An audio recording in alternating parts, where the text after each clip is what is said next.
Okay, HVAC fans, we like our air conditioners, don't we? Today's K8BYP HVAC research engineer, design engineer, HVAC moment, HVAC video. The devil's in the details, like they say, and a very big part of sealed systems, in fact, they won't work without what's called brazing. Brazing is really soldering. There's soldering, there's welding, there's bonding, there's mechanical joinery. All these are methods to join materials together. In this case, HVAC sealed systems, universally it's copper.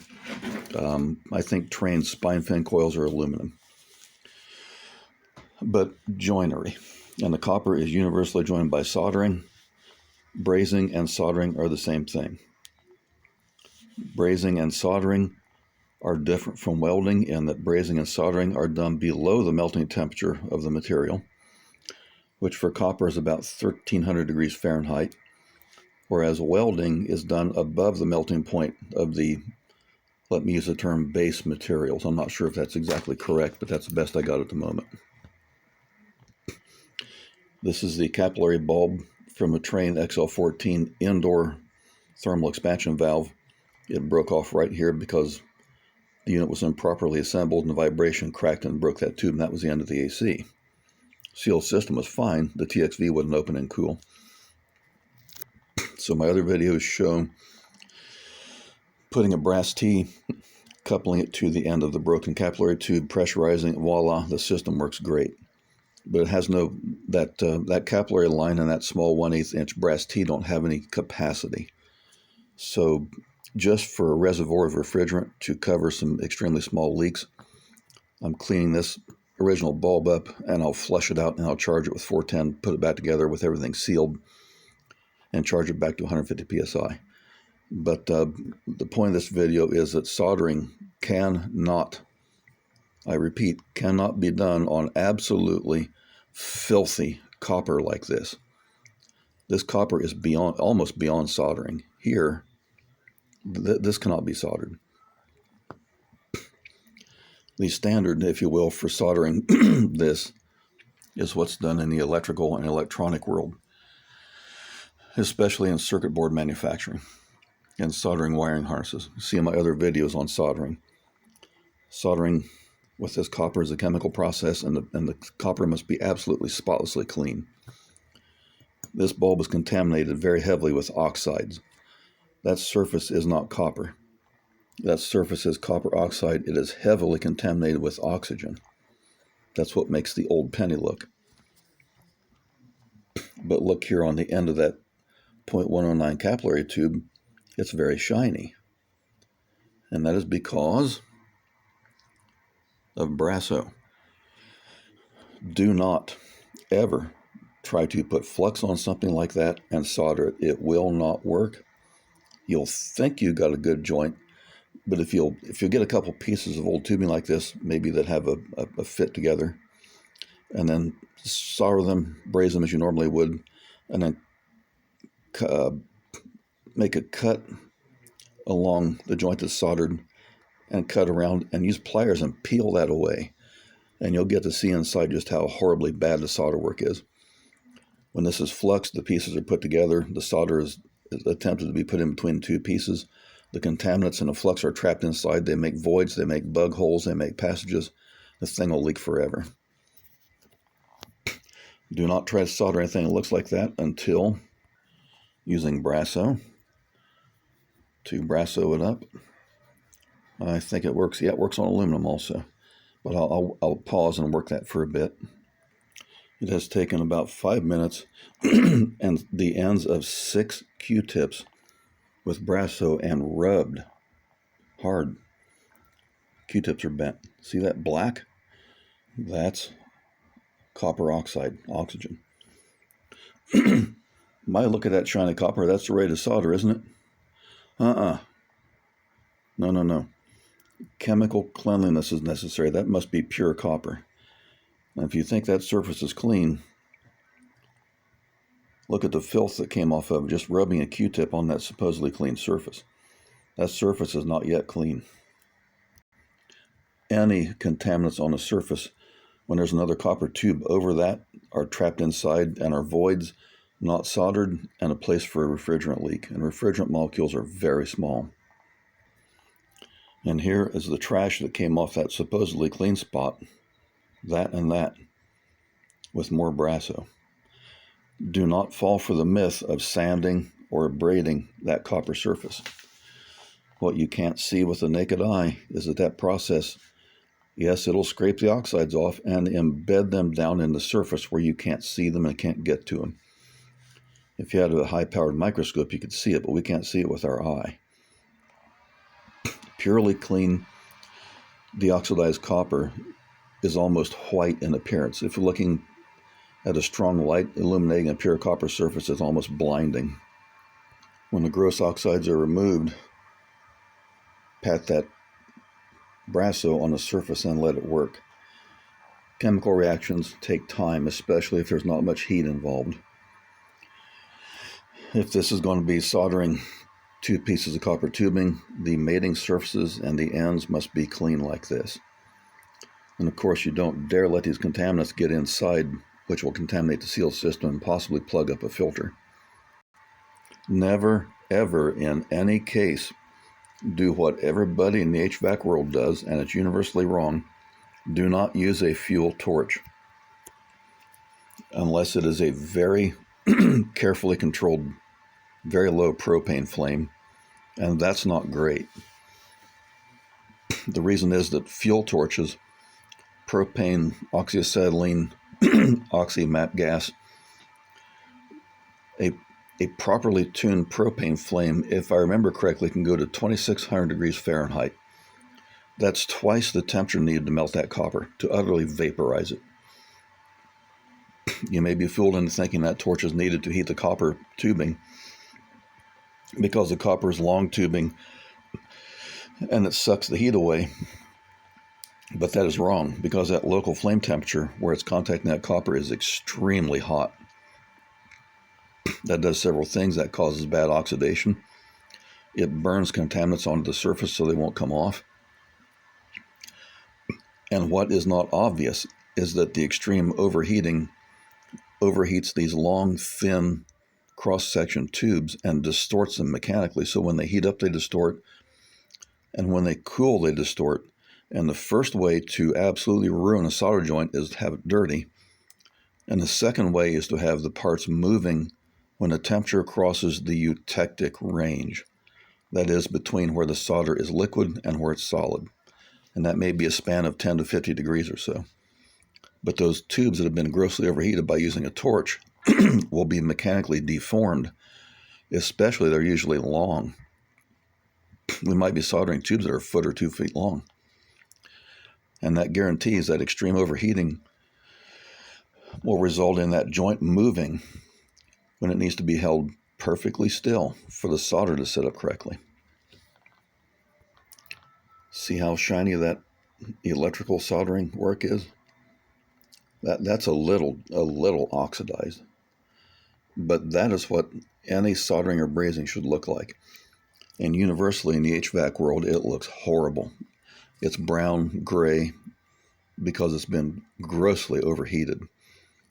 Overheat the solder, flow the solder, take the torch off. There's no shield gas like in the MIG process to shield the solder from oxygen, so it oxidizes grossly, and that is extremely bad. Now that Brasso is laid there for a few minutes, I'll rub it off. That Q-tip on the top there was what came off that supposedly clean surface. It was not. It is now, as evidenced by rubbing a paper towel over it. That's before it was clean. And that's after. I don't see anything. Let's see, that's starting to become really, see the blinding. That's clean. Now, once you've thoroughly cleaned the members, don't try to put them together and dab flux on the outside and assume that the solder is going to suck up inside that fit. A document I found online about proper brazing says that a proper clearance is about 5/1000ths of an inch. That's not much clearance for something as thick as solder to suck up into. So heat before they're joined together. I'd really recommend electronic or radio flux, not the plumbing stuff. The plumbing stuff tends to be corrosive, but rosin flux, and dilute it with the third isopropyl alcohol, 92%, and paint it on that surface. It's very thin stuff, but see if the copper's clean, that's all that's necessary. And that's what's done in electronic manufacturing. And then while the tubes are apart, put a coat of solder, or what we say in the electronics world is tinning.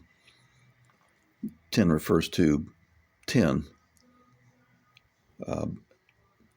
And coat those surfaces with solder so that you can see them externally and see that the surfaces are not full of holes and the solder has adhered uniformly.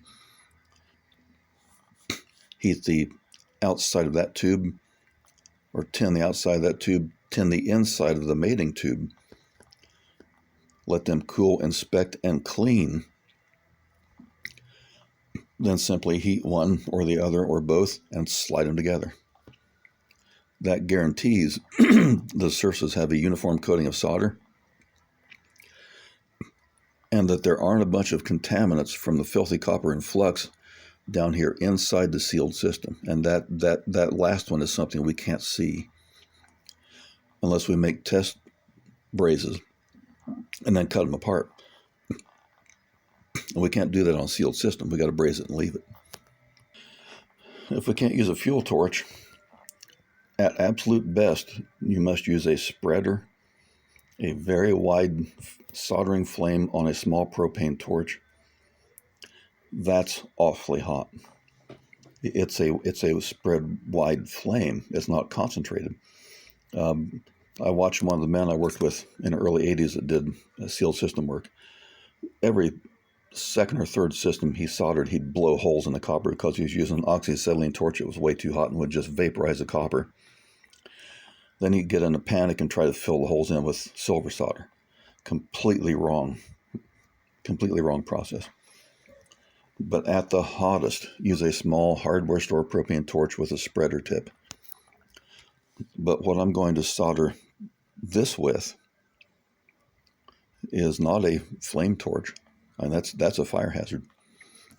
Here's a trick to use an ordinary so-called Weller 120, 140 watt soldering gun and get extreme heat out of it, and that's take the tip off.